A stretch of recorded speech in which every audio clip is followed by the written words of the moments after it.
يا ربي يا ربي إني أسألك العفو عني ولم يخب فيك ظني.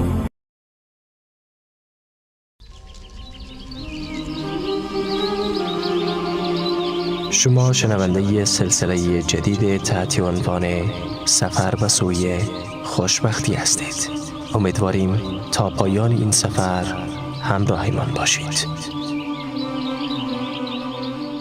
این سفر سفری به سوی خوشبختی است. همه ما به یک سفر می رویم. این سفر مثل بقیه سفرها نیست. سفر خوشبختی است.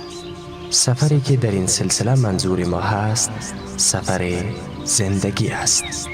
سفر همه ما در زندگی. این درست است که دنیا سخت و آگنده از مشکلات، دردها و غمها است. زندگی آنگونه نیست که مردم فکر می کنند. سفر آن خیلی کوتاه است.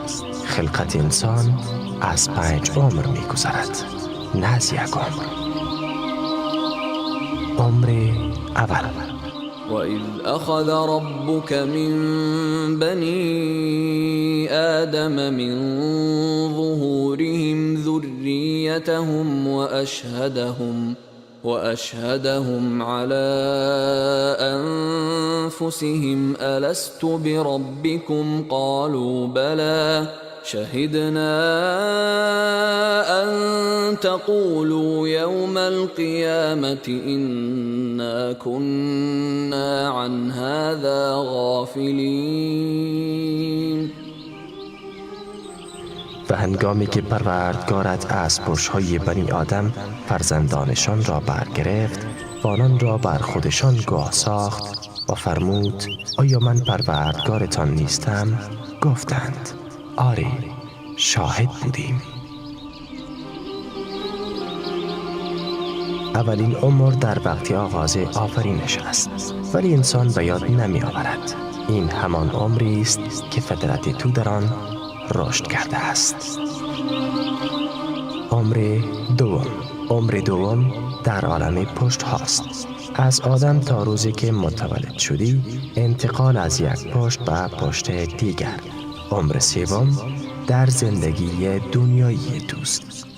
عمر چهارم در عالم برزخ در قبر از روز مردنت تا روز قیامت می باشد. و عمر پنجم بهشت و یا دوزخ است. کدام یک از این عمرهای 5 گانه کوتاه‌تر و کدام یک طولانی تر است؟ کوتاه‌ترین عمر تو در دنیا است. سفر دنیا خیلی کوتاه است و طولانی ترین عمر بهشت است انشاءالله. وَإِنَّ الدَّارَ الْآخِرَةَ لَهِيَ الْحَيَوَانُ لَوْ كَانُوا يَعْلَمُونَ. و البته اگر می دانستند سرای آن جهان همان زندگانی راستی است. روایت شده است که رسول الله صلی الله علیه و سلم از ابوذر پرسید اگر بخواهی به مسافرت بروی مقدمات آن را فراهم می‌کنی؟ گفت بله. فرمود برای سفر قیامت چگونه آماده می‌شوی؟ آیا می‌خواهی تو را از آنچه در آن روز به تو نفع می‌رساند با خبر سازم؟ گفت آری، پدر و مادرم فدایت یا رسول الله. فرمود یک روز بسیار گرم برای روز حشر روزه بگیر. 2 رکعت در تاریکی شب برای تنهایی قبر نماز بخوان. 1 حج برای کارهای سخت انجام بده. به مسکین صدقه بده. کلمه حق را بر زبان آر یا از گفتن کلمه شر امتناع کن. آری عزیزان، دنیا خیلی ناچیز است. از دور و بالا به دنیا نگاه کن تا سفر با تمام رنج‌ها و سختی‌هایش برایت آسان شود. دنیا نزد الله متعال ارزش یک بال پشه را ندارد. سهم تو از این بال پشه چقدر است؟ الذي خلق الموت والحياة ليبلوكم أيكم أحسن عملا وهو العزیز الغفور. کسی که مرگ و زندگی را آفرید تا شما را بیازماید که کدام یک از شما نیکوکارتر است و او پیروزمندی آمرزگار است. وقتی دنیا را با حقیقت و حجم واقعیش می‌بینی در نظرت کوچک می‌شود و تمام سختی‌هایش برایت آسان می‌گردد. از انس رضی الله تعالی عنه روایت شده است که گفت شتر رسول الله صلی الله علیه و سلم اتبانان داشت و هیچ شتری از آن جلو نمیزد. یک اعرابی سوار بر شتر آمد و از آن سبقت گرفت. این کار بر مسلمانان گران آمد. پیامبر صلی الله علیه و سلم فرمود شما را چی شده است؟ گفتند از شتر شما سبقت گرفته است. فرمود حقی بر الله است که چیزی از دنیا بالا نرود مگر اینکه آن را پایین برآورد. آری دوستان، این حقیقت اول است که از آغاز سلسله باید روی آن اتفاق کنیم. حقیقت دوم، همه ما دنبال خوشبختی هستیم. هدفی که انسان در طول تاریخ از زمانی که الله او را خلق کرده و دنبالش است. هزار آرزو می کند و هدفش این است که می خواهم خوشبخت باشم. تمام تصمیمات انسان در دنیا به خاطر جستجوی خوشبختی است. پول کاغذی بیش نیست که با آن دنبال خوشبختی است. عشق، کار و فرزندان، انسان در هر سو به دنبال سعادت می تازد. ولی با تأسف خوشبختی کامل و مداوم در دنیا نیست. کامل نیست چرا که همیشه مشکلات وجود دارد و مداوم نیست چون به یک وضعیت نمیماند. پس خوشبختی کامل و مداوم بدون مشکلات کجاست؟ فقط در بهشت است. بزرگترین و کاملترین کلمه خوشبختی در دلها و عقلهای ما بهشت است. خوشبختی شاید برای بعضیها خیلی دور جلوه کند یا کلمه محال باشد، ولی برای مردان و زنان مؤمن یک قدم فاصله دارد وقتی از دنیا به آخرت منتقل شوند. والذين آمنوا وعملوا الصالحات سندخلهم جنات تجري من تحتها الأنهار خالدين فيها أبدا لهم فيها أزواج مطهرة وندخلهم ظلا ظليلا. و کسانی که ایمان آورده اند و کارهای شایسته کرده اند سود است که آنان را به باغ‌های درآوریم که از زیر درختان آن جویبارهای روان است که همیشه در آنجا جاویدانه اند. آنان در آنجا همسران پاکیزه دارند و آنان را به سایه آرام بخش درآوریم. وعد الله المؤمنين والمؤمنات جنات تجري من تحتها الأنهار خالدين فيها ومساكن طيبة في جنات عدن ورضوان من الله أكبر ذلك هو الفوز العظیم. الله متعال به مردان و زنان مؤمن باغ‌هایی را وعده داده است که از زیر درختان آن جویبارها روان است که در آنجا جاویدانه اند و نیز سراهای پاک در بهشت‌های جاویدان و خوشنودی الله بسا بزرگتر است. این است کامیابی بزرگ. یک وعده یقینی از پروردگار. از ابن مسعود رضی الله تعالی عنه روایت شده است که گفت رسول الله صلی الله علیه و سلم فرمودند: الجنة اقرب الى احدكم من شراک نعله. بهشت از بند کفشتان به شما نزدیکتر است، یک قدم. سفر ما به بهشت یقینی است و هرگز تردید در آن برای مؤمن وجود ندارد. ایستگاهی که انسان را به مقصد میرساند. همه‌اش خوشبختی است. این حقیقت دوم است. سفر تو به سوی خوشبختی مثل کشتی است که از بندر حرکت می کند. می بینی دورتر و دورتر می شود تا جایی که خشکی را نمی بینی. دریا پایان ناپذیر، شب و روز، امواج و طوفان ها. دنیا این گونه است. سپس ناگهان ساحل از دور نمایان می شود و کشتی به ساحل نزدیک می گردد و مناظر بیشتر دیده می شود. خوشبخت‌ترین و شیرین‌ترین چیز در سفر دریایی لحظه نزدیک شدن به ساحل است که از دور آن را می بینی و نورهایش را مشاهده می کنی. دریانوردان می گویند این شیرین‌ترین لحظه است که با آن خستگی سفر آسان می شود. بله، بهشت این گونه است. اگر یک دوربین با تو باشد که قبل از دیگران ساحل را ببینی، بیشتر خوشبخت می شوی. احساس مسافر وقت ساحل از دور برایش نمایان می گردد با کسی که در میان امواج متلاطم است و غیر از تاریکی چیزی را نمی بیند متفاوت است. فرق میان این دو احساس را تصور کن. کسی که یک دوربین با او هست یا کسی که ساحل را می بیند و یا نزدیکی آن را حس می کند، حتما خوشبخت تر است. آره عزیزان، به همین خاطر اولین بخش این سلسله و غمگینان و خستگان در مسافرت کوتاه زندگی اختصاص دارد. ساحل در آنجاست و به تو نزدیک می شود، حتی اگر کشتیت از ساحل دور باشد.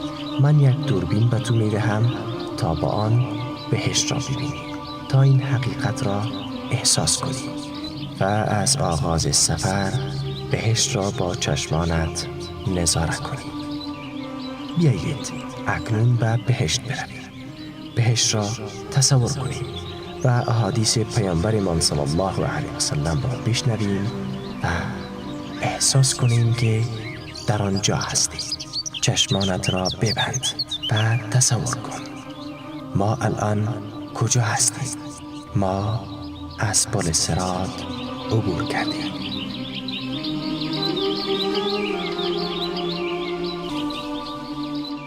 از ابو سعید خدری رضی الله تعالی عنه روایت شده است که پیامبر صلی الله علیه و سلم فرمود: صراط بر روی دو طرف جهنم زده می شود. مؤمنان از آن عبور می کنند. برخی مانند برق، برخی بسان حرکت باد و بعضی مثل پرنده و بعضی مانند سریعترین پیاده ها عبور می کنند تا آنجا که مرد پیش می آید که جز با خزیدن قادر به عبور از آن نیست. در کنار صراط قلاب‌های آویزان هستند که مأمور گرفتن اشخاصی هستند که با آنها امر شده و بر اثر چنگک‌های آنها بدن بعضی خراشیده می شود، اما می گذرد و نجات می یابند و بعضی نیز به دوزخ پرتاب می شوند و در آتش می افتند.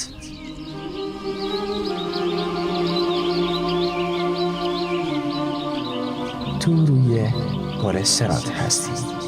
از دور دروازه بهشت را می بینی، ولی الحمدلله تو از پل صراط عبور کردی. هرچی نزدیک تر می شوی دروازه بهشت نزدیک تر می شود. آره عزیزان، این سفر ادامه دارد و قدم به قدم نزدیک می شویم و پیش می رویم. آره عزیزان، ما به پشت در بهشت رسیدیم، اما این در بسته است. ادامه این سلسله را در برنامه بعد تقدیمتان می کنیم. با ما باشید. پایان این بخش.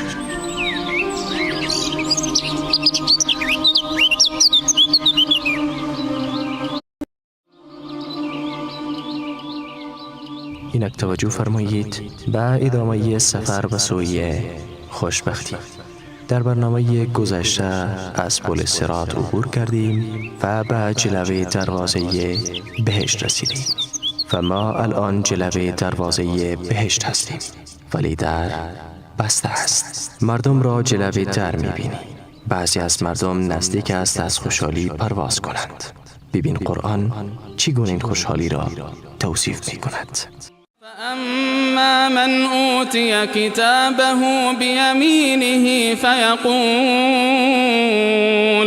فأما من أوتي كتابه بيمينه فيقول هاؤم اقرءوا كتابيه إني ظننت أني ملاق حسابيه فهو في عيشة راضية قطوفها دانية كلوا واشربوا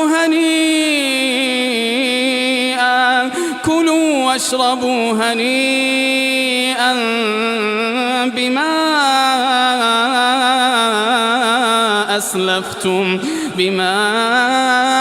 أسلفتم في الأيام الخالية. پس اما کسی که کارنامه‌اش به دست راست او داده شود میگوید بگیرید کارنامه ام را بخوانید، من یقین داشتم که من به حسابم خواهم رسید. پس او در زندگانی پسندیده خواهد بود در بهشت برین که میوه‌اش قابل دسترس است و پاداش آنچه در روزگاران گذشته پیش فرستاده اید گوارا بخورید و بیاشامید. اکنون چه کسی با تو جلوه دروازه بهشت است؟ دوستان برای اولین بار جلوه در بهشت با هم ملاقات می کند. خوشحالی ملاقات را تصور کن. دیگر همیشه با هم هستید. پدر و مادرت، فرزندانت، همسرت، دوستان و عزیزانت، همه و همه بعد از سالها دوری. کسی در روز قیامت به فکر کسی نیست. برای اولین بار فرشتگان را می‌بینی. ببین چقدر از دیدن تو خوشحال هستند. او سرورمان جبرئیل است. ببین وقتی بالش را حرکت می‌دهد لؤلؤ و یاقوت از آن می‌ریزد. ببین چه کسی اینجا ایستاده است. سرورمان ابراهیم، موسی، عیسی، مریم و این هم مادر مؤمنان خدیجه. پیامبر صلی الله علیه و سلم را ببین، او آنجاست. اولین باری که او را میبینی به او سلام کن، تو را با نامت میشناسد. میخواهی جلوه در بهشت با چه کسی ملاقات کنی؟ کمی فکر کن. وسيق الذين اتقوا ربهم إلى الجنة زمرا حتى إذا جاءوها وفتحت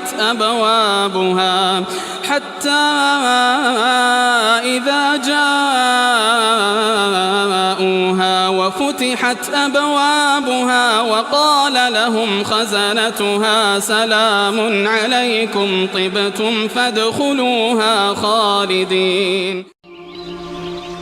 و کسانی که تقوای پروردگارشان را رعایت کردند گروه گروه به سوی بهشت سوق داده می شوند تا هنگامی که به کنار آن رسند در حالی که درهایش گشوده شده است و نگهبانانش با آنان گویند سلام بر شما، پاک بوده اید، جاویدانه به آن درآیید. وقتی می‌خواهی وارد بهشت شوی دوست داری دستت در دست چه کسی باشد؟ از همین حالا با هر کس دوست داری وعده ملاقات جلوه دروازه بهشت بگذار.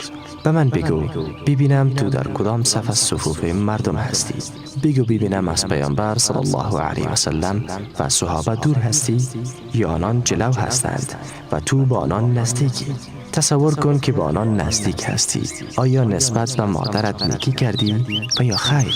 برای اسلام زندگی کردی و یا نه؟ در زمین اصلاح کردی و یا خیر؟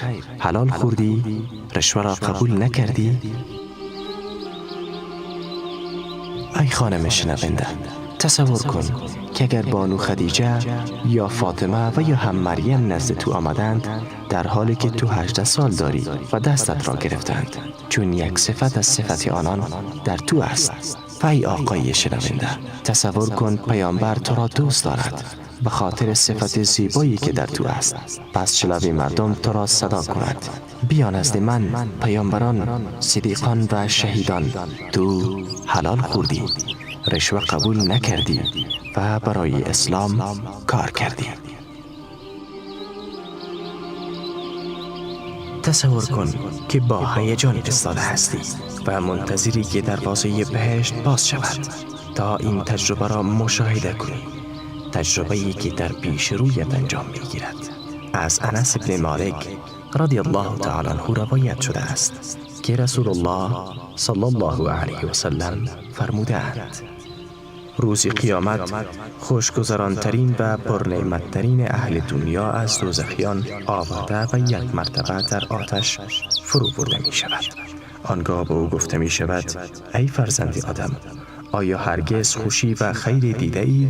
آیا هرگز نعمتی به تو رسیده است؟ او می گوید: والله سوگند نه ای پروردگار من.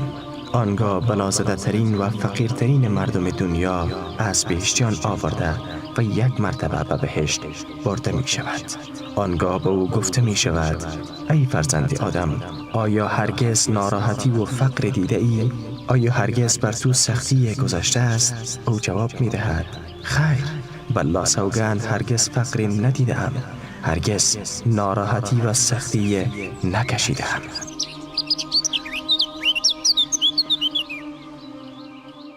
این دلیل آن دو حقیقت است. آری عزیزان، یک بار مراسم استقبال پیش دروازه بهشت را تصور کن. وسیق الذين اتقوا ربهم إلى الجنة زمرا حتى إذا جاءوها وفتحت أبوابها وقال لهم خزنتها سلام عليكم. و کسانی که از پروردگارشان پروا داشته‌اند و تقوا داشته‌اند گروه گروه و سوی بهشت سوق داده می شوند تا هنگامی که به آن رسند، در حالی که درهایش گشوده شده است و نگهبانانش به آنان گویند: سلام بر شما باد.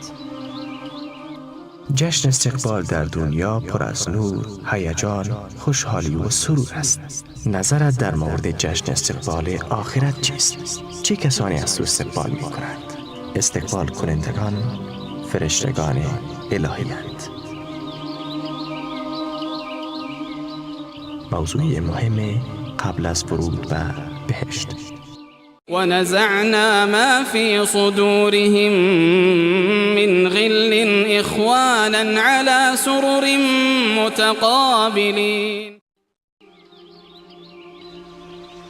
کینه ای را که در سینه های آنان است بیرون کشیم. برادرانه بر تخت ها روبروی هم نشستند. از امروز محبت ضرب در محبت است. نه بغضی وجود دارد، نه کینه، نه حسد، نه غیبت، نه هم سخنچینی. کسی تو را با کلمه جریحه‌دار نمی کند، حتی با یک اشاره چشم. لا يسمعون فيها لغوا ولا تأثيما إلا قيلا سلاما سلاما. در آنجا نه سخن بیهوده و نه حرف گناه آلود بشنوند، مگر این سخن را که همگی سلام گویند و سلام. چه کسی در را باز می کند؟ از انس رضی الله تعالی عنه روایت شده است که پیامبر صلی الله علیه و سلم فرمودند: روز قیامت پیش دروازه بهشت می آیم و در می زنم. دربان می گوید: تو کی هستی؟ می گویم: محمد هستم. می گوید: در مورد تو به من دستور داده شده است که قبل از تو برای هیچ کس در را باز نکنم. آیا اکنون بوی بهشت را استشمام می کنی؟ دروازه باز می شود. این لحظه را تصور کن. الان وارد می شوی، ولی می شنوی که فرشته قبل از وارد شدن تو را صدا می زند تا شروط ویژه ورود را بدانی. جلوی دروازه بهشت فرشته تو را صدا می‌زند: شما 4 چیز دارید. از ابو سعید و ابو هریره رضی الله تعالی عنهما روایت شده است که رسول الله صلی الله علیه و سلم فرمودند: وقتی اهل بهشت داخل آن میشوند، یک منادی ندا می‌دهد که شما حق دارید و شما وعده داده شده است که همیشه زنده باشید و هرگز نمیرید. همیشه سالم و تندرست باشید و هرگز بیمار نشوید. همیشه جوان باشید و هرگز پیر نگردید. و حق شماست که همیشه از نعمت‌های بهشتی بهره برید و هیچگاه نیازمند و غمگین نشوید. از امروز تمام درد و غم‌های دنیا تمام می شود. نه بیماری است و نه ناتوانی. همه 33 ساله اند. نه مرگ است و نه غم.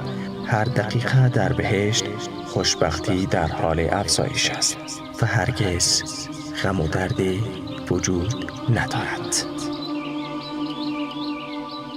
آری عزیزان، لحظه ورود به بهشت فرا رسید. دروازه باز می شود و تو داخل می شوی. اولین گامت را به داخل بهشت میگذاری. اولین کارت در بهشت چی هست؟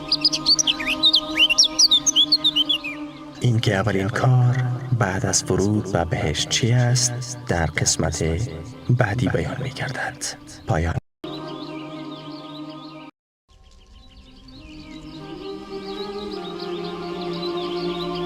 دوستان عزیز، در برنامه‌های گذشته تا به در بهشت رسیده بودیم و الان لحظه ورود به بهشت است.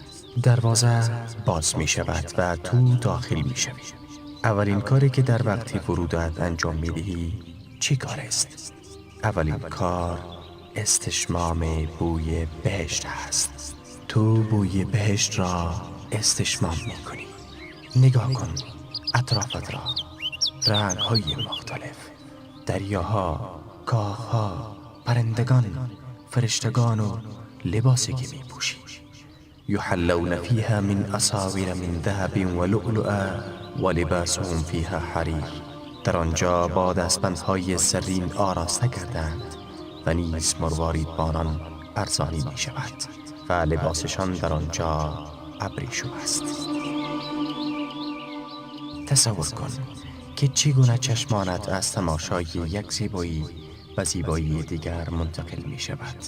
الله متعال در یک حدیث قدسی که ابو هریره رضی الله تعالی عنه از پیامبر من صلی الله علیه و سلم روایت می کند می فرماید: اعددت لعباد الصالحین ما لا عین رأت ولا اذن سمعت ولا خطر على قلب بشر.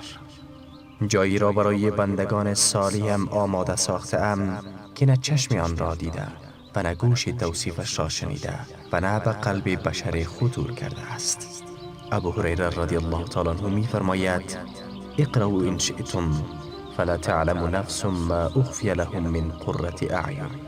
ابو هریره گفت: اگر خواستید این آیه را بخوانید، هیچ کس نمی‌داند که برای آنان یعنی مؤمنان از آنچه مایه نور چشم است و پاداش کارهای نیکی که می‌کردند چه چیزهایی آماده است. اکنون تو در برابر یک منظره زیبا قرار داری. باغ‌هایی که درختان انبوهی دارد. تنه درخت از طلاست و پرندگان و فرشتگان به تو خوش آمد میگویند. تو در برابر منظره هستی که در تمام زندگیت آن را تصور نکرده ای و آب از هر طرف می آید. دریاها، زیورآلات با رنگبندی های مختلف از طلای زرد و لؤلؤی سفید و لباس های مختلف. چشمانت حیرت زده می شود که چی می بیند؟ متكئين فيها على الأرائك لا يرون فيها شمسا ولا زمهريرا ودانية عليهم ظلالها وذللت قطوفها تذليلا ويطاف عليهم بآنية من فضة وأكواب كانت قوارير من فضة قدروها تقديرا ويسقون فيها كأسا كان مزاجها زنجبيلا عينا فيها تسمى سلسبيلا ويطوف عليهم ولدان مخلدون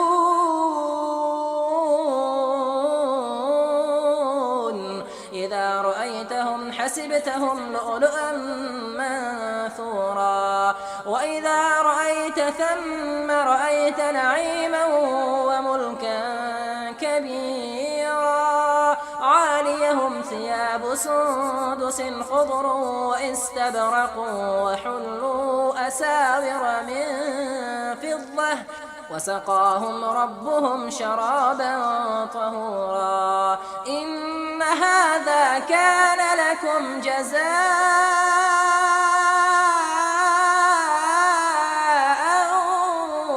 وكان سعيكم مشكورا. و به آنان شادابی و سرور رساند و به پاداش آن که شکیبایی ورزیدند باغ و ابریشم بهشتی به آنان پاداش داد. در آنجا بر تخت ها تکیه داده اند. در آنجا حرارت خورشیدی و سرمایه تند نبینند. سایه هایش بر آنان از نزدیکی پرتو افکند و میوه هایش بسیار در دسترس قرار داده شود و بر آنان آبندهای نقره‌ای و جامه هایی که آبگینه اند گردانده شود. آبگینه هایی از نقره که آن را به اندازه گیری کرده اند و در آنجا از ساغر شرابی که طعمش زنجبیل است نوشانیده می شوند. چشمه‌ای در آنجا هست که سلسبیل نامیده می شود و نوجوانان جاویدانه بر آنان رفت و آمد می کنند.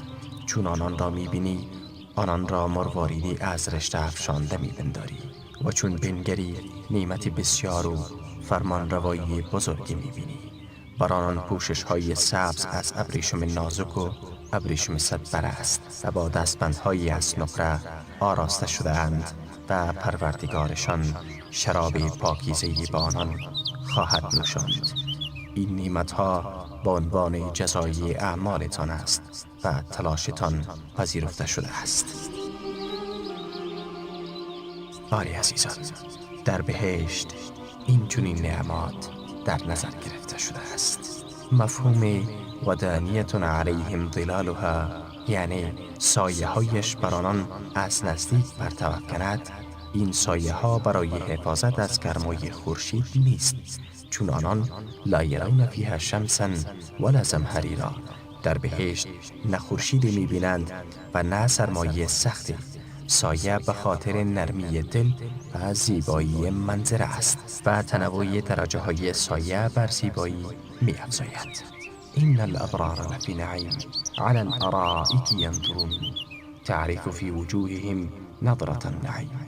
بیگمان نیکان در ناز و نعمتند، بر تخت ها نشسته و می نگرند. شادابی نعمت را در چهره هایشان می بینی.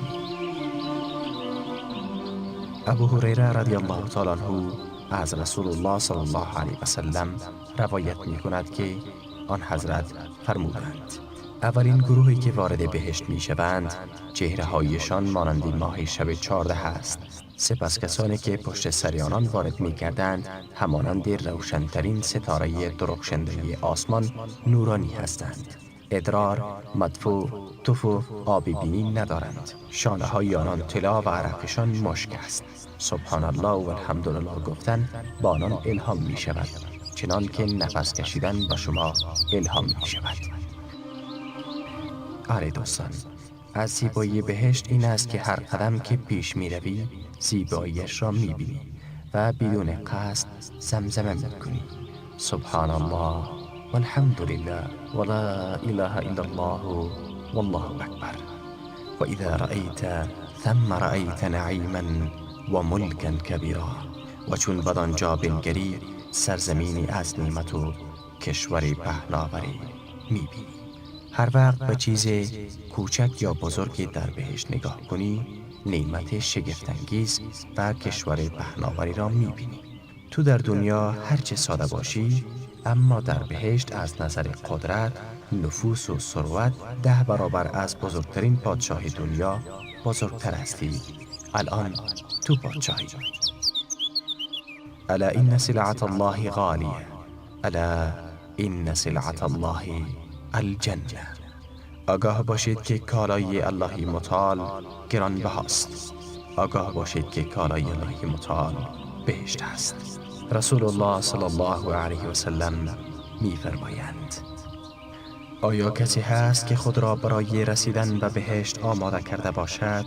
چون بهشت خطر ندارد، نوری است که می درخشد، گلی است که تکان می خورد، کاخی است سر به فلک کشیده، جویی است جاری که هرگز خشک نمی شود، میوه های رسیده زیاد است، همسران زیباروی و قشنگ و زیور آلات زیاد هست، در جایگاهی ابدی، در سرسبزی و شادابی و در سرای مرتفع و سالم.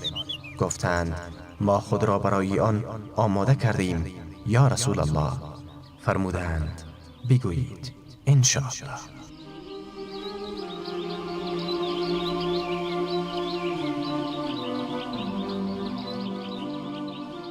باری عزیزان، ما داخل بهشت هستیم.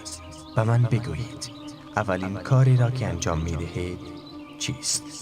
اکنون برای نخستین بار به منزلت در بهشت خواهی رفت. ناگهان به خانه‌ات می رسی. جویها از زیر درختان آن در باغ‌های بهشت جاری است. سلیمان به بلقیس گفت: انه صرح ممرد من قواریر. این قصر ساده و درخشان و ساخته شده از آبگینه هاست. تصورت در مورد بهشت چیست؟ الله در مورد بهشت می فرماید: تجری من تحتها الانهار. از زیر آن جویباران روان است، یعنی از زیر کاخهای بهشت. تجری من تحتهم الانهار. از زیر آنان نهرها روان است، یعنی از فرودستی آنان. گویا نمایشگاه شگفتی های دریاها و ماهی‌ها است. پیامبر صلی الله علیه و سلم شکل خانه‌ات را برایت توصیف می کند. یاران گفتند: ساختمان بهشت را برای من توصیف کن. فرمود: خشتی از طلا و خشتی از نقره است. ملات آن مشک بسیار خوشبو، سنگریزه های آن لؤلؤ و یاقوت و خاکش زعفران است. مسافت بسیار اندک یکی از شما یا جای پای در بهشت بهتر است از دنیا و آنچه در دنیا است. 1 متر مربع در بهشت از تمام دنیا بهتر است. اگر فقط 1 متر در بهشت داشته باشی، برایت بهتر و زیباتر از همه چیز است. قیمت 1 متر مربع در دنیا چقدر است؟ 1 متر مربع در ساحل رودنیل چقدر است؟ 1 متر مربع در لندن و پاریس چقدر است؟ حال 1 متر مربع در بهشت چقدر است؟ باور کن خیلی ساده به دست می آید. 1 متر مربع در بهشت در مقابل 1 سبحان الله، 1 الحمدلله، 1 ذکر، 1 دعا، 1 کار نیک، 1 خدمت به پدر و مادرت است.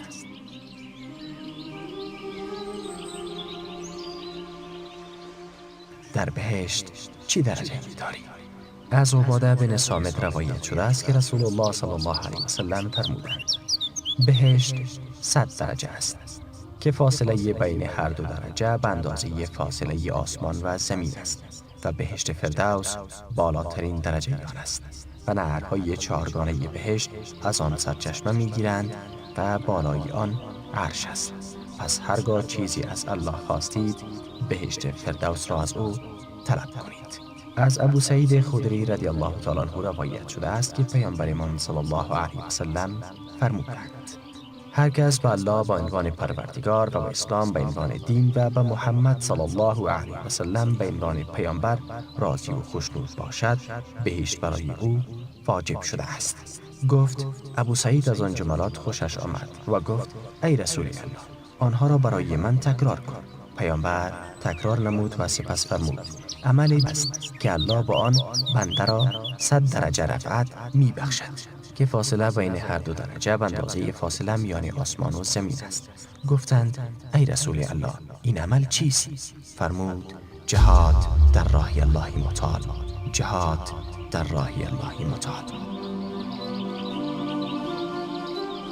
از ابو سعید خدری رضی الله تعالی عنه روایت شده است که گفت رسول الله صلی الله علیه و سلم فرمودند وقتی صاحب قرآن وارد بهشت می شود با او گفته می شود بخوان و بالا برو. او می خواند و در برابر هر آیه 1 درجه بالا می رود تا آخرین آیه هایی را که با او هست می خواند. الله اکبر. نگاه کنید عزیزان، یک بار به این احادیث توجه کنید. مانند ستاره‌ای که به آسمان بالا می رود این انسان ها بالا می رود. به من بگویید آیا شما ساکنان بهشت فردوس هستین؟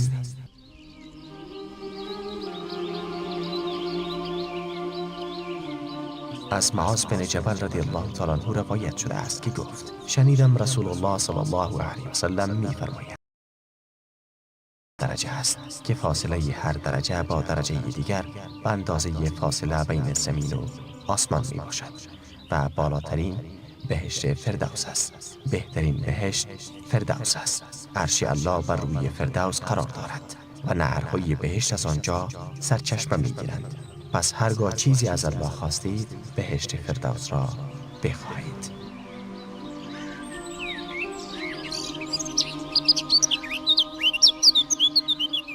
آری عزیزان، بهشت فردوس والاترین مکان در بهشت است.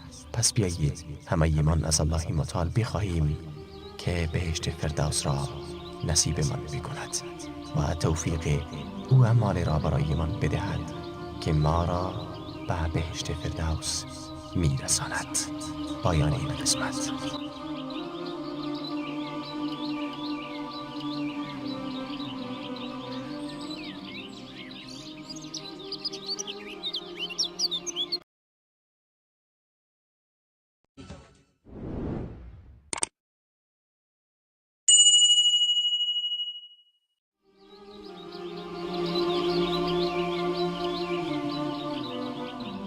دوست داری با چه کسی در بهشت باشی؟ از خودت بپرس. دوست داری در بهشت با چه کسی باشی؟ با خانواده‌ات؟ چون هر یک از ما وقتی کوچک بود دوست داشت خانواده در یک شب نشینی زیبا که مملو از محبت و دوستی است جمع شوند. تصور کن قصرهای ما در بهشت کنار هم قرار دارد. فرشتگان را در باغ قصرت می‌بینی. والملائكة يدخلون عليهم من كل باب سلام علیکم. و فرشتگان از هر در بر آنان وارد می شوند گویند سلام بر شما باد. عشق و محبت دلهای من را پر می کند. سلام قولا من رب الرحیم. گفته می شود سلام بر شما باد به عنوان سخنی از سوی پروردگار مهربان. لا يسمعون فيها لغوا ولا تأثیما الا قیلا سلاما سلاما. در آنجا نه سخن بیهوده و نه حرف گناه آلود بشنوند مگر این سخن را که همگی سلام گویند و سلام. سلام بهشت را پر می کند. سرای سلام یعنی دارالسلام. دلهایشان یکیست، در میانشان اختلاف بغض و کینه نیست. هر آرزویی که در دل تو باشد در دل همگیست. هر چی آرزو کنی محقق می شود. چی آرزو می کنی؟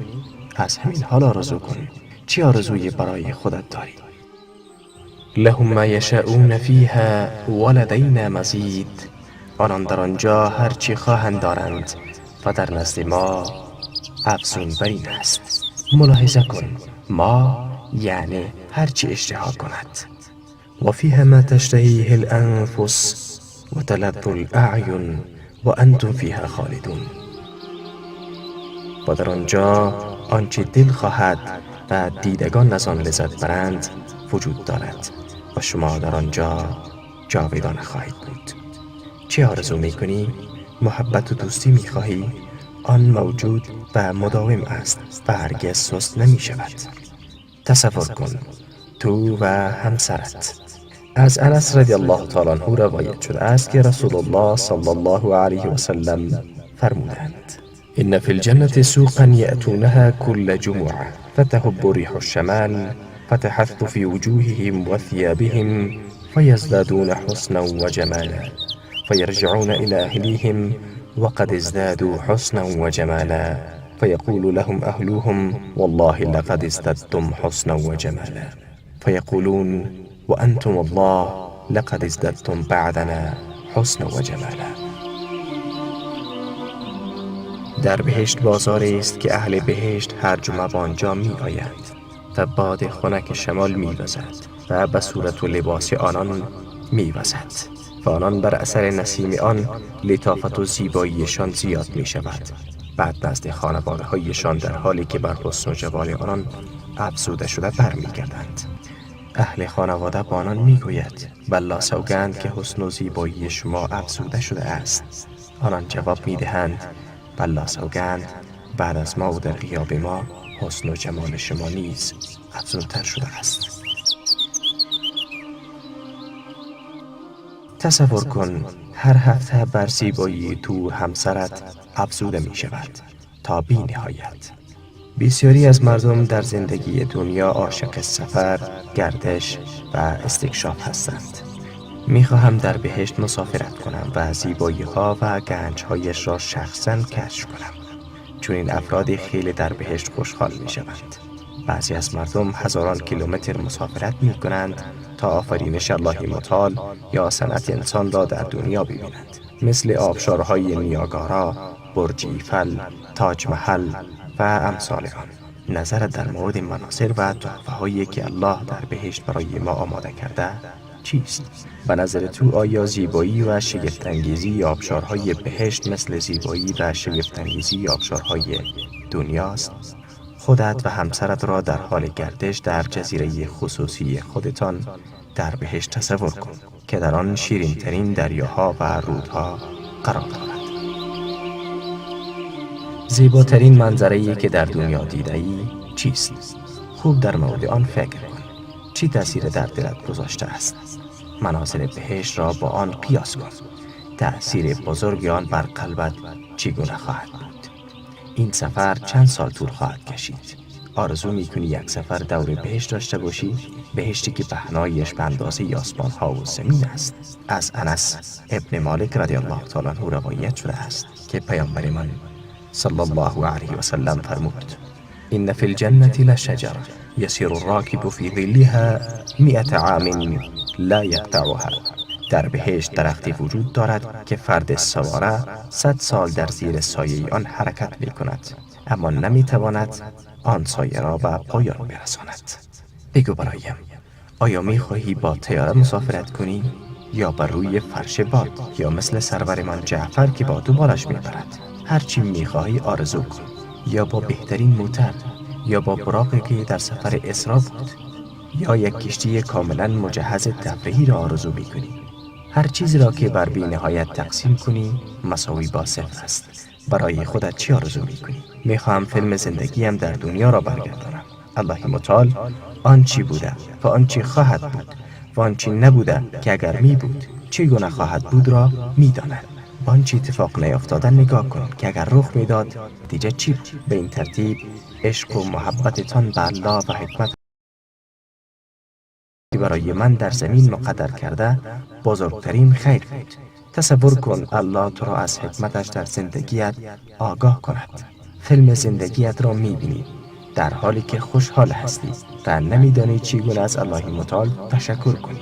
هر چی را در دنیا برایت اتفاق افتاده یادآور می‌شوی. فکر کن چرا فلان روز غمگین شدی و گفتی پروردگارا چرا فلان رزق را در اختیارم قرار ندادی؟ اگر آن کار را می‌کرد امروز این جایگاه را در بهشت نداشتی. بیا و نگاه کن، اگر آنچه می‌خواستی در دنیا محقق می‌شد اکنون چی می‌کردی؟ از عشق و محبت و خجالت ذوق می‌شدی. آره عزیزان، زندگی در بهشت خیلی زیباست، آن هم در کنار هم عزیزانی که ما آنها را دوست داریم. یک بار تصورش را بکنید، که شما با تمام آن عزیزانی هستید که آنها را دوست دارید، با هم در یک فضای مملو از محبت و دوستی آنچه که می‌خواهید در اختیار دارید. بعضی ها میگویند آیا در بهشت خسته میشویم؟ این مطلب در برنامه بعد. پایان این بخش.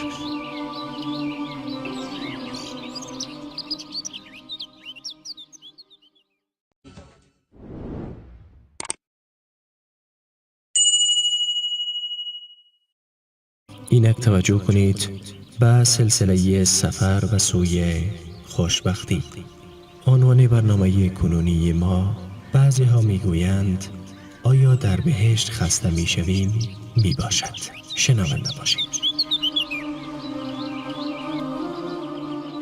بعضی ها میگویند آیا در بهشت خسته میشویم؟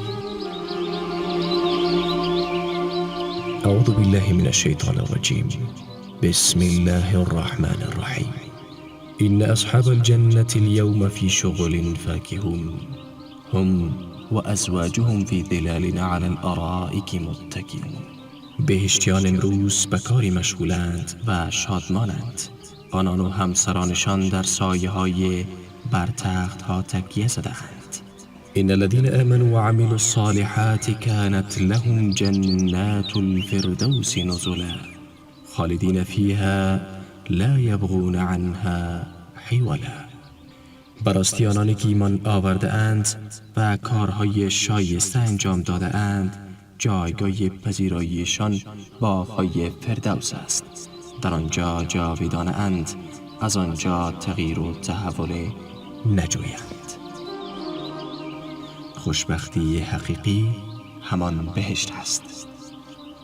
بعضی ها می پرسند آیا در بهشت پول هست؟ در جواب این سوال باید گفت در آنجا پول نیست. پول وسیله خوشبختی است، نه خود خوشبختی. پول یک تکه کاغذ است که آن را از وسیله نمیتوانی تبدیل به هدف کنی. پول وسیله برای خرید چیزهایی است که خوشبختی را برایت مهیا می‌سازد. ولی تو در خوشبختی و سعادتی هستی که به آن نیاز نداری. انسان در دنیا از چیزهای نادر و کمیاب لذت می‌برد و نمی‌داند چه کار کند که همیشه برایش باقی بماند. و اگر به کثرت وجود داشته باشند، از آنها دل سرد می‌شود. اما در بهشت چیز نادر و کمیابی وجود ندارد. هر چیز در برابرت هست. تنوع زیاد لذت‌ها تا بی‌نهایت تو را بر آن می‌دارد که خسته و دل سرد نشوی. در آنجا ندرت و کمبود وجود ندارد.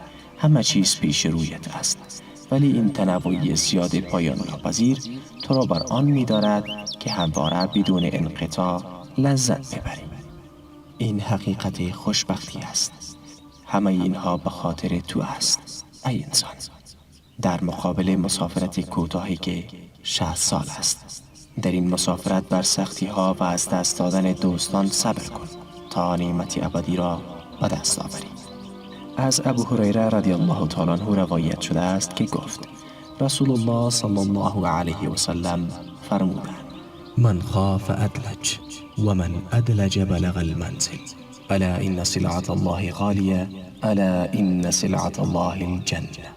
هر کس بترسد از اول شب حرکت می کند و هر کس اول شب حرکت کند به منزل خواهد رسید. منظور سرعت و سبقت و آمادگی همیشه در طاعت و عبادت الله است. آگاه باشید که کالای الله گرانبهاست. آگاه باشید که کالای الله بهشت است.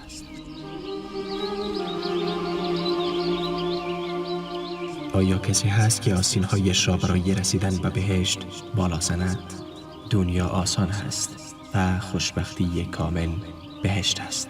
پس آمادگیت را از همین حالا بگیر. پیامبر صلی الله علیه و سلم زندگی را با بهشت اصلاح کرد. مشکلات دنیا را با اندیشه بهشت معالجه نمود. تمام عرصه های دنیا نیاز به اصلاح دارد که پیامبر صلی الله علیه و سلم با تشویق به بهشت آنها را اصلاح کرد. ببین چگونه پیامبر صلی الله علیه و سلم مسائل امت را از طریق بهشت اصلاح کرد. 1. مسئله نیکی به پدر و مادر. با یادآوری بهشت آن را معالجه کرد. و رغم انف رجل ادرک عنده ابواه الکبر فلم یدخله الجنه. دور باد کسی که پدر و مادرش نزد او پیری برسند و آن دو او را وارد بهشت نکنند. مشکلات پدران با فرزندان تنبلشان. مشکلات فرزندان در تنفر از تحصیل را پیامبر صلی الله علیه و سلم با بهشت حل کرد. حدیث پیامبر صلی الله علیه و سلم است که می‌فرمایند: من سلک طریقا یبتغی فیه علما سهل الله له طریقا الی الجنه. هر کس راهی را بپیماید که در آن راه علم را جستجو کند، الله متعال راهی را به سوی بهشت برای او آسان می‌گرداند. در اینجا پسری که از کتاب و تعلیم متنفر است با عاشق کتاب و تعلیم تبدیل می شود. 3. در وقتی از دست دادن فرزند محبوب. همچنین کسانی که فرزندانشان را در نوجوانی از دست می دهند. حدیث قدسی با آنها می گوید: اذا مات ولد العبد قال الله لملائكته قبضتم ولد عبدي فيقولون نعم فيقول قبضتم ثمرة فؤاده فيقولون نعم فيقول ماذا قال عبدي فيقولون حمدك واسترجع فيقول الله ابن لعبد بيتا في الجنة وسموه بيت الحمد. هنگامی که فرزند بنده می میرد، الله از فرشتگانش می پرسد: آیا فرزند بنده هم را قبض روح نمودید؟ فرشتگان می گویند بله. الله می پرسد: میوه قلبش را چیدید؟ می گویند بله. الله متعال می فرمایند: بندم چی گفت؟ می گویند حمد تو را به جا آورد و انا لله و انا الیه راجعون گفت. الله متعال می فرماید: برای بندم در بهشت خانه‌ای بسازید و آن را خانه حمد بنامید. چیزی آتش جدایی فرزند نزد پدر و مادر را خاموش نمی کند مگر شیرینی ملاقات در بهشت، در خانه‌ای که الله متعال آن را خانه حمد نامیده است. همچنین به پدران و مادرانی که فرزندانشان قبل از سن بلوغ مرده اند بهشت تعلق می گیرد. حدیث شریف می فرماید: فرزندان مسلمانان که قبل از سن بلوغ مرده اند در روز قیامت آورده می شوند. الله متعال با آنان می فرماید: بروید وارد بهشت شوید. آنان می گویند: نه پروردگارا، تا اینکه دست پدران و مادران من را بگیریم. الله متعال با آنان می فرماید: دست پدران و مادرانتان را بگیرید و آنان را وارد بهشت کنید. 4. کسی که بیناییش را از دست بدهد، الله او را با بهشت به صبر دعوت می کند. پیامبر صلی الله علیه و سلم می فرمایند: الله تعالی می فرماید: اذا ابتلیت عبدی بحبیبتیه فصبر عوضته منهما الجنه. وقتی بندم را به دو محبوبش مبتلا کنم، یعنی به دو چشمش، و صبر کند، در برابر آن دو بهشت را به او می دهم. هر عوضی که به او بدهی، آنچه از دست داده است را به او بر نمی گرداند، ولی یک نگاه به نعمت جنت آن را به او بر می گرداند. پس ای فرزندان افغانستان و میانمار و شام و فلسطین که عضوی از اعضایتان را از دست داده اید، از جمله آنان ام عمار، عمرو بن جموح و خاندان یاسر هستید. پس ای مادران شهدای خردسال فلسطین و شام و میانمار و افغانستان، شما را با این حدیث بشارت می دهم.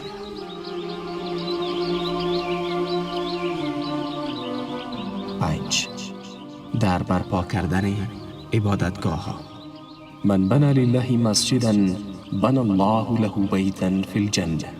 هر کس برای الله مسجد بنا کند، الله متعال برای او در بهشت خانه‌ای بنا می کند. 6. بهشت از انسان محبت انتقام را بیرون می کشد.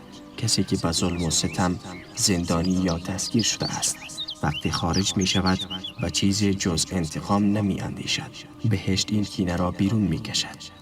یک لحظه که در بهشت باشی، بعد از آن می گویی هرگز رنج ندیدم. 7. آنهایی که در عزت و نعمت هستند وقتی خار می شوند و دنیایشان تغییر می کند. رب ابن لی عندک بیتا فی الجنه، پروردگارا برای من خانه نزد خود در بهشت بساز. 8. تو را به عیادت بیمار تشویق می کند تا یک بار سنگین نباشی. عید المرید فی مخرفت الجنه حتی ینصرف. عیادت کننده بیمار در میان درختان انبوه بهشت است تا زمانی که باز می گردد. 9. حتی نرمی با حیوانات. مردی به خاطر آب دادن به یک سگ وارد بهشت شد. 10. در وقت مختل شدن میزانهای قدرت در میان اسلام و دشمنانش. وقتی دلهای ما پر از ترس و وحشت می شود، بهشت ضروری است. در بعد مسلمانان پا برهنه و کافران سواره بودند. مسلمانان کم و کفار زیاد بودند و آنها ضعیف و کفار قوی بودند. چیزی باید وجود می داشت که معیارها را تغییر می داد و آن این سخن است: برخیزید به سوی بهشتی که پهنایش آسمان ها و زمین است. وقتی غزوه بدر نزدیک شد و دو گروه با هم روبرو شدند، رسول الله صلی الله علیه و سلم در میان مردم برخاست و آنان را موعظه کرد و پاداشی را که در صبر و پایداری برای آنان قرار دارد یادآور شد، از جمله نصرت و پیروزی سریع در دنیا و ثواب آینده الله، و به آنان خبر داد که الله برای کسی که در راهش شهید شود بهشت را واجب کرده است. عمیر ابن حمام برخاست و گفت: یا رسول الله، بهشتی که پهنایش آسمان ها و زمین است؟ فرمود: بله. گفت: به به یا رسول الله. فرمود: چرا گفتی به به؟ گفت: نه بالله قسم ای رسول الله، ولی با امید این که از اهل بهشت باشم. فرمود: تو از اهل بهشت هستی. او چند خرمایی که از کیسه‌اش بیرون آورد و شروع کرد به خوردن آنها.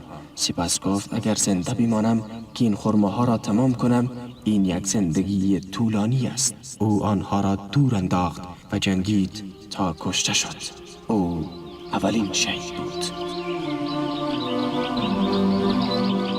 11. این با دشمنان قبل از جنگ بود، ولی چند ثانیه بعد از جنگ چگونه آنان را اکرام می‌کنی؟ رحم و شفقت با اسیران. تمام قطعنامه‌های حقوق بشر در حمایت اسیران شکسته می شود، ولی این آیه را گوش کن: و یطعمون الطعام علی حبه مسکینا و یتیما و اسیرا. و خوراک را برغم دوست داشتنش به بینوا و یتیم و اسیر می بخشند. چرا این آیه در سوره انسان درباره بهشت صحبت می کند؟ چه ارتباطی دارد؟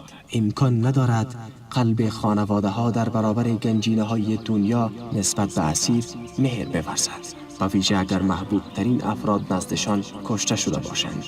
این امکان ندارد مگر با یادآوری نعمت‌های بهشتی که برای او آفریده شده. به این جهت این آیه در سوره انسان آمده است. 12. کسی که چیزی را برای الله رها کند، عوض آن بهشت است، مانند فرو بردن خشم. الله متعال او را در میان تعداد زیادی از حور عین مختار می کند که هر کدام را که می خواهد انتخاب کند. ای خالق، به اطرافیانت رحم و شفقت کن، و ای مرد به همسرت رحم کن، در برابرش بهشت از آن توست.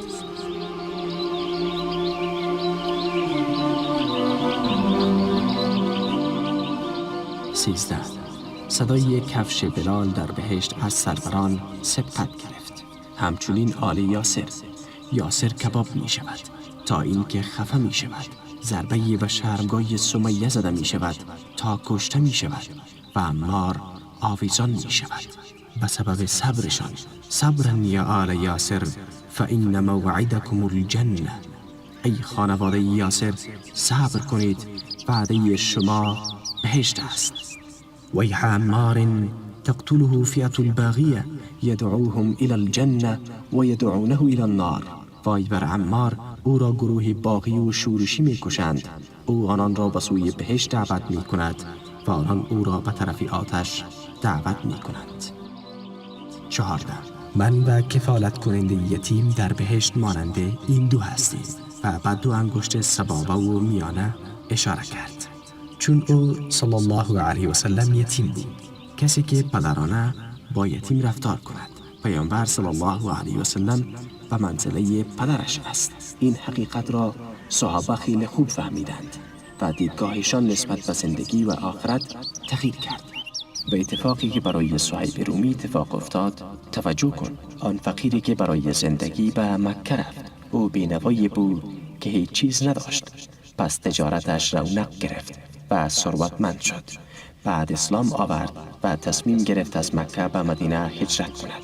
قریش قافله‌اش را نگه داشتند و از او پرسیدند و کجا می روی ای صهیب؟ گفت من هجرت می کنم. از او پرسیدند این قافله‌ای که با خود میبری چیست؟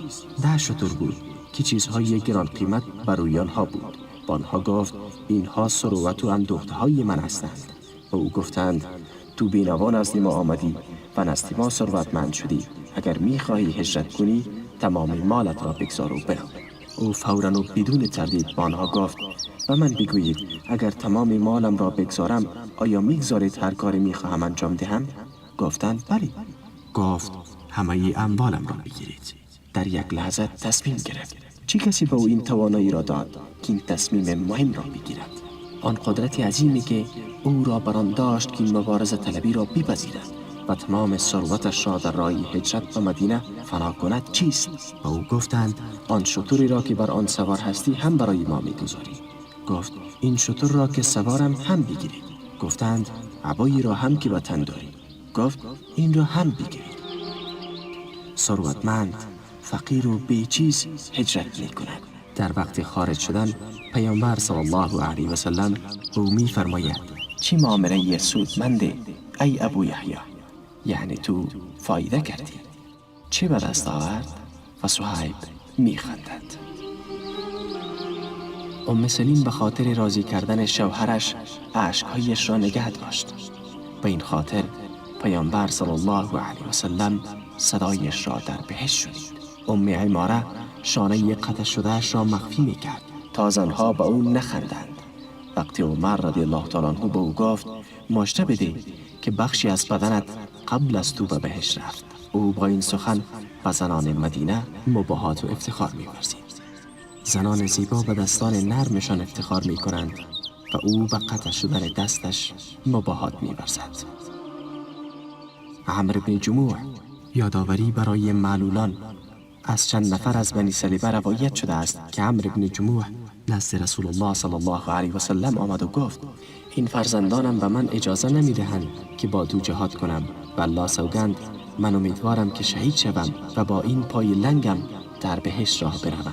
رسول الله صلی الله علیه و سلم به او فرمود الله جهاد را از تو برداشته است و با فرزندانش فرمود رهایش کنید، شاید الله شهادت را نصیبش کند.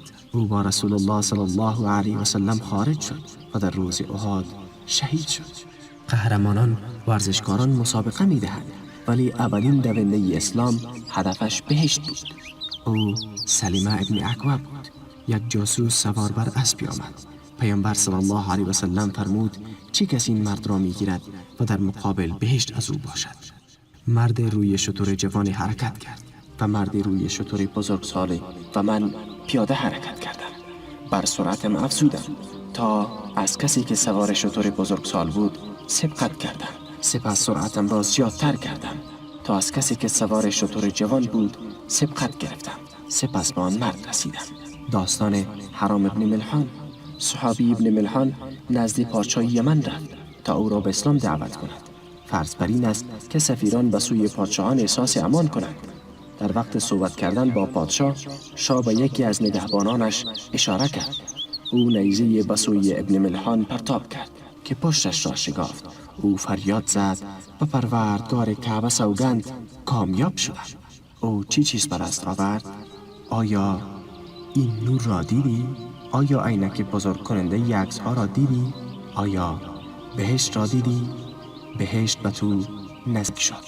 حقیقت دنیا را شناختی. دود لذت‌هایش اندک و خوشی‌هایش کوتاه.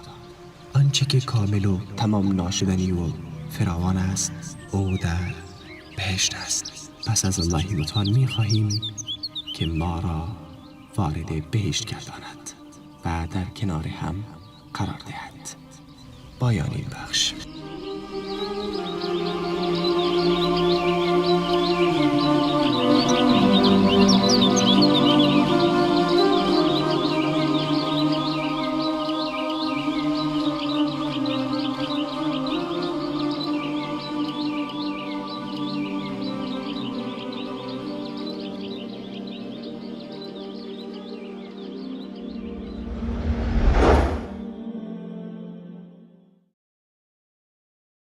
يا ربي يا ربي إني أسألك العفو عني ولم يخب فيك ظني